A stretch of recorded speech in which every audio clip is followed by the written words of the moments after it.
প্রিয় একাদশ শ্রেণীর শিক্ষার্থীবৃন্দ, তোমাদেরকে আবারও শুভেচ্ছা জানিয়ে শুরু করছি আমাদের আজকের ক্লাস। আজ আমরা ইউনিট 1 লেসন 1 থেকে পড়ব দ্য আনফরগেটেবল হিস্ট্রি। আজকে আমরা টপিকটির দ্বিতীয় অংশ পড়ব। চলো শুরু করা যাক। The history of Bengal is the history of a people. বাংলার ইতিহাস হচ্ছে এমন মানুষের ইতিহাস হু হ্যাভ রিপিটেডলি মেড, যারা বারবার করেছেন দেয়ার হাইওয়েজ, তাদের রাজপথকে ক্রিমসন রঞ্জিত, উইথ দেয়ার ব্লাড, তাদের রক্ত দিয়ে। আমি আবার পড়ছি, the history of Bengal is the history of a people who have repeatedly made their highways crimson with their blood. যে বাংলার ইতিহাস এদেশের মানুষের রক্ত দিয়ে রাজপথ রঞ্জিত করার ইতিহাস। উই শেড ব্লাড ইন 1952, আমরা 1952 সালে রক্ত দিয়েছি। ইভেন দো, এমনকি যদিও we were the victors in the elections of 1954, এমনকি যদিও আমরা 1954 সালে নির্বাচনে বিজয়ী হয়েছিলাম। We could not form a government then, আমরা তখন সরকার গঠন করতে পারিনি বা সরকারের গদি পাইনি। যে আমরা 1952 সালে রক্ত ঝরিয়েছি, এমনকি 1954 সালে আমরা নির্বাচিত হয়েও বা বিজয়ী হয়েও নির্বাচনে আমরা গদি পাইনি। ইন 1958, 1958 সালে Ayub Khan declared martial law, Ayub Khan সামরিক আইন জারি করলেন। To enslave us for the next 10 years, এবং পরের 10 বছর আমাদেরকে দাসবাস নিয়ে রাখলেন। In 1958, Ayub Khan declared martial law to enslave us for the next 10 years. 1958 সালে আইয়ুব খান মার্শাল ল বা সামরিক আইন জারি করে 10 বছর পর্যন্ত আমাদেরকে গোলাম করে রেখেছে। In 1966, when we launched the 6-point movement, 1966 সালে যখন আমরা 6 দফা আন্দোলন ঘোষণা করলাম, our boys shot dead on 7 June, আমার ছেলেদেরকে তখন 7 জুন গুলি করে হত্যা করা হলো। In 1966, when we launched the 6-point movement, our boys shot dead on 7 June, 1966 সালের 6 দফা আন্দোলনে 7 জুনে আমার ছেলেদেরকে গুলি করে হত্যা করা হলো। When, after the movement of 1969, 1969 সালের আন্দোলনের পর বা গণ অভ্যুত্থানের পর, আইয়ুব খান ফেল ফ্রম পাওয়ার, আইয়ুব খান ক্ষমতা থেকে চ্যুত হলেন বা ক্ষমতা হারালেন। অ্যান্ড ইয়াহিয়া খান অ্যাজিউমড, এবং ইয়াহিয়া খান গ্রহণ করলেন the rain of the government, সরকারের শাসনভার। দ্য লেটার ডিক্লেয়ার্ড, পরবর্তীতে তিনি ঘোষণা দিলেন বা বললেন, that he would give us a constitution, তিনি আমাদেরকে একটি শাসনতন্ত্র দিবেন। অ্যান্ড রেস্টোর ডেমোক্রেসি, এবং গণতন্ত্রের পুনরুদ্ধার করবেন। উই লিসেন টু হিম দেন, আমরা তখন তার কথা শুনেছিলাম। আমি আবার পড়ছি, when after the movement of 1969 Ayub Khan fell from power and Yahya Khan assumed the reign of the government, the latter declared that he would give us a constitution and restore democracy. We listened to him then. যে 1969 সালে আইয়ুব খান সরকারের পতন হলে, যখন ইয়াহিয়া খান সাহেব সরকারের দায়িত্বভার গ্রহণ করেন, তখন তিনি বললেন যে দেশে তিনি শাসনতন্ত্র দেবেন, গণতন্ত্র দেবেন। আমরা মেনে নিলাম। এ লট হ্যাজ হ্যাপেন্ড, অনেক কিছু ঘটল। Since and elections have taken place, এবং নির্বাচন সংগঠিত হলো, অর্থাৎ এরপরে একটা অনেকটা ইতিহাস হয়ে গেল এবং তারপরে নির্বাচন হলো। I have meet President Yahya Khan, আমি জনাব ইয়াহিয়া খান সাহেবের সাথে সাক্ষাৎ করেছি বা দেখা করেছি।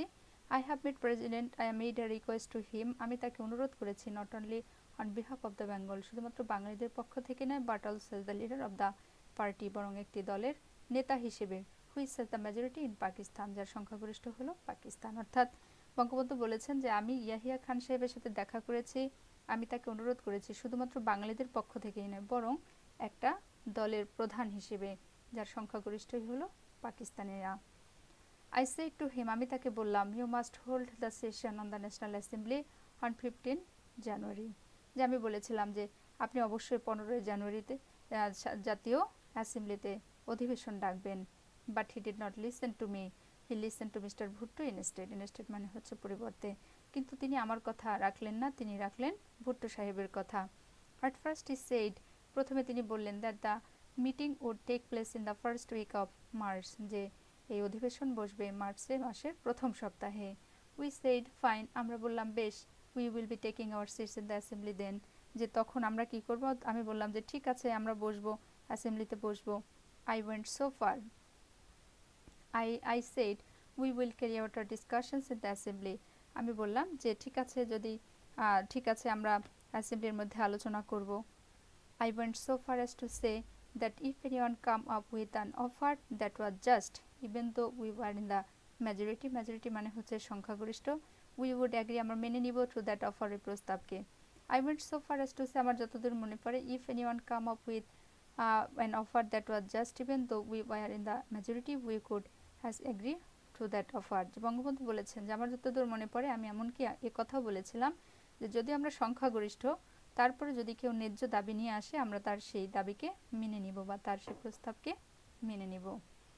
মিস্টার ভুট্টো কেম হেয়ার, জনাব ভুট্টো এসেছিলেন। হি carried out discussions with us, তিনি আমাদের সাথে আলোচনা করলেন।